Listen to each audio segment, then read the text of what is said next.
जोहार। देख रहे हैं आप द भारत मित्र, आपके साथ मैं आरती से।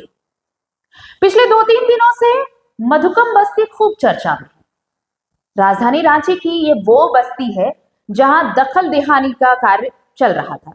दखल देहानी के लिए कार्यवाही चल रही थी। सवाल ये था कि भाई दखल देहानी क्यों करानी पड़ी।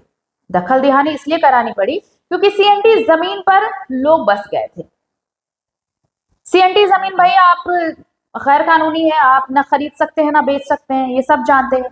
फिर भी इसे बेचा गया और खरीदा गया, तो भाई ये तो आपको भुगतना ही था।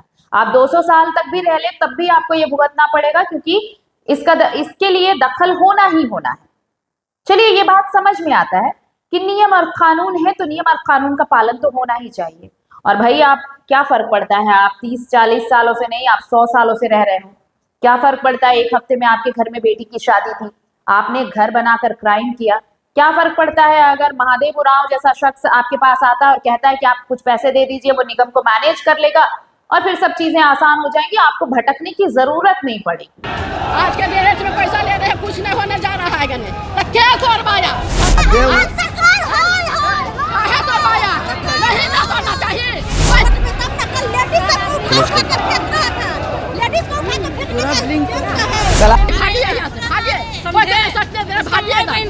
आखिर ये क्यों किया, पैसा क्यों लिया, बेचने का हमरा पर है ध्यान, उसका पर है बेचना नहीं चाहिए ना। घर दूरा बेच के हम लोग समर्पित कर रहे हैं। आज होगा तो कहाँ हम लोग के बाल बच्चा रहेगा, उन लोग के बाल बच्चा पूरा रहेगा। घर कहाँ, घर से तो बेघर कर दिया है। घर कहाँ, लाइट मीटर सुधार कर बढ़ा के लेके गया है। हम लोग का बच्चा सबका मैट्रिक का एग्जाम चल रहा है, इतना रख कहाँ जाएंगे 25 तारीख को बेटी के साथ, हम कहाँ जाएंगे बोलिए। 25 तारीख को बेटी के साथ, 25 तारीख का 20 के साथ, 25 तारीख को बीता होगा। सब काम धाम हो गया, सब कुछ लाभल है बेटा, सब। हाँ, खाली वो बारात आना था। हाँ, लेकिन कार्ड सब छपा के हम बोले ना कि महादेव के ना होगा ना जाके तो कार्ड देंगे। हाँ, नहीं हमारा काम सरकार को, मतलब जो अधिकारी उनको कल से कम 100 को मीडिया बुलाए भैया, खाली वीडियो बना के जा रहा है, मतलब आज तोड़िए दिया, 5 से ज्यादा आके तोड़ दिए और कोई फायदा हुआ बताइए। मीडिया वाला तो वोट पे दिया, सब चीज हम अधिकारी नहीं है, हम मीडिया वाला, हम ये सच को दिखलाने का काम कर रहे हैं। आप कुछ नहीं, आप लोग बस खाली टीआरपी बढ़ा रहे हैं। हम लोग खाली टीआरपी बढ़ा रहे हैं। हमरा काम थोड़ी रोकवाना है, हमरा पर कचाई बते कौन अधिकारी किसको कर रहा है। आप आदमी को परेशान करें, हम परेशान नहीं कर, आप हमको बोले, हम यहाँ खबर करें, सुनिए ना हमको। आज उनका घर टूट रहा था, हम उन्हीं से बात कर रहे हैं, तो आप बोल रहे आप करवा दिए, तो हम कहाँ अच्छे बात कौन करवा रहे हैं, हेमंत सोरेन कर। यही था ना भाई जो लोग वहां पर कह रहे हैं। उस पूरे 13-14 परिवारों ने जिनका घर तोड़ा गया, टूट गया, उन लोगों ने मिलकर 1 करोड़ से ज्यादा रुपए महादेव उरांव को दिए, सिर्फ इस भरोसे पे कि निगम वाले कुछ नहीं करेंगे, मैनेज हो गया है, सब सेटल हो गया है। यही था ना। चलिए मानते हैं कि कुछ सेटल नहीं हुआ और उसके बाद कानून ने अपना काम किया। सीएनटी जमीन, भूहरी जमीन वो है जिसके लिए दखल दिहानी होना ही था, इसमें बाहरी लोगों का हस्तक्षेप नहीं हो सकता है। मान लिए कानून ने अपना काम भी कर दिया, तो क्या कानून दो तरफा काम करता है? ऐसा तो नहीं हो सकता ना भाई कि मेरे लिए कानून अलग हो जाएगा और मुख्यमंत्री हेमंत सोरेन के लिए कानून अलग हो जाएगा। ऐसा तो नहीं है, सब बराबर है, संविधान सबको एक मानता है और सबके लिए कानून बराबर है। तो भाई आप ये बता दीजिए कि क्या सीएनटी जमीन पर सिर्फ मधुकम बस्ती में रहने वाले यही 13-14 लोग हैं? सीएनटी जमीन पर आपको मैं उंगलियों पर कुछ नाम गिनाती हूँ, क्या इस पर दखल दिहानी क्यों नहीं होती? अगर मैं गलत होंगी तो आप मुझे करेक्ट कर सकते हैं।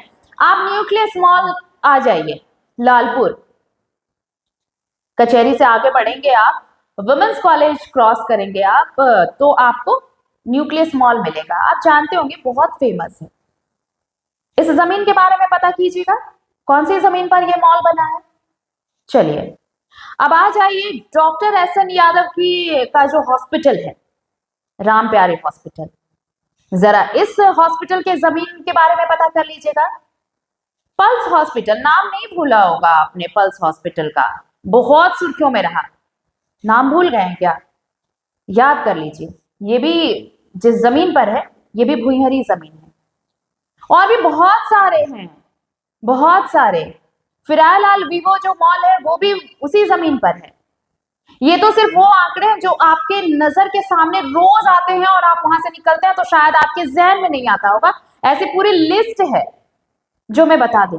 मेरा कहना, और अगर मैंने इनका नाम लिया है तो सिर्फ इसलिए क्योंकि इनके नाम पर बहुत बार सवाल उठ चुके हैं। ऐसे बहुत सारे लिस्ट है, वो परत दर परत हम वो भी दिखाएंगे आपको। लेकिन इस वक्त ये सवाल मैंने सिर्फ इसलिए उठाया है कि भाई जब मधुकम बस्ती वालों को के लिए ये कानून हो सकता है कि दखल दिहानी करानी है, बिना नोटिस दिए वहां पर बुलडोजर चल सकता है, तो फिर ऐसे लोगों के खिलाफ क्यों कार्रवाई नहीं होती? ऐसे लोगों की जो जमीनें हैं जहां पर मॉल बनाए गए हैं, बड़े बड़े अपार्टमेंट्स हैं, वहां पर दखल दिहानी का क्यों एक्शन नहीं होता?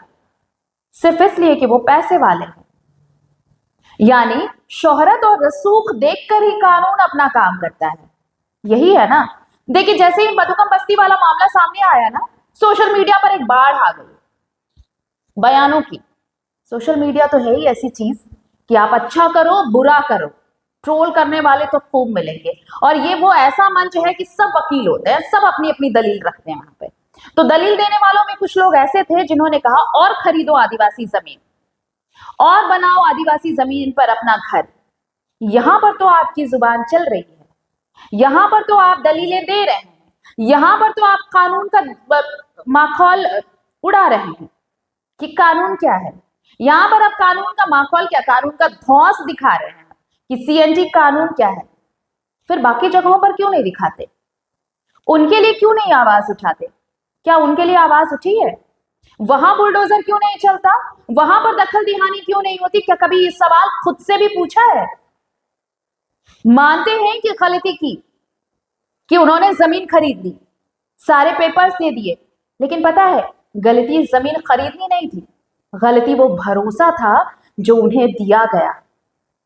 गलती वो विश्वास था जिसमें ये कहा गया कि आप पैसे दे दीजिए, निगम के साथ सब मैनेज हो गया है, सेटल हो गया है, और वो इस मुखालते में रह गए क्योंकि उनके पास वो रसूख नहीं था ना, वो शोहरत नहीं थी कि वो बड़े बड़े मॉल बना लेंगे, कॉम्प्लेक्स बना लेंगे और कानून तो बस मुंह देखता रहेगा। सवाल कानून पर इसलिए है क्योंकि ऊंची बिल्डिंगों के सामने कानून बौना क्यों साबित हो जाता है? ये कानून ऐसे छोटे घर वालों के लिए क्यों होते हैं? मिडिल क्लास वालों के लिए क्यों होते हैं? कभी पूछिएगा खुद से कि एक घर बनाने में जिंदगी लग जाती है, और जो ऐसे लोग खून पसीना अपना सब कुछ लगाकर एक छोटी सी झोपड़ी बनाते हैं, इस आस में, इस भरोसे में कि चलो कोई कह रहा है, और कोई नहीं था। ये महादेव उरांव वही है जिसकी जमीन है, उसने भरोसे में रखा। वो कह सकता था कि दखल दिहानी होने वाली है, आप अपना इंतजाम कर लीजिए, लेकिन ऐसा तो कुछ हुआ नहीं। तो गलती भरोसे की है, गलती विश्वास की है, लेकिन गलती कानून से क्यों हो रही है कि कानून एक तरफा कार्रवाई क्यों कर रहा है? एक आंख में काजल और एक आंख में सूरमा, ये नहीं चलेगा। सिस्टम ऐसे अलाउ तो नहीं करेगा। नमस्कार, जोहार।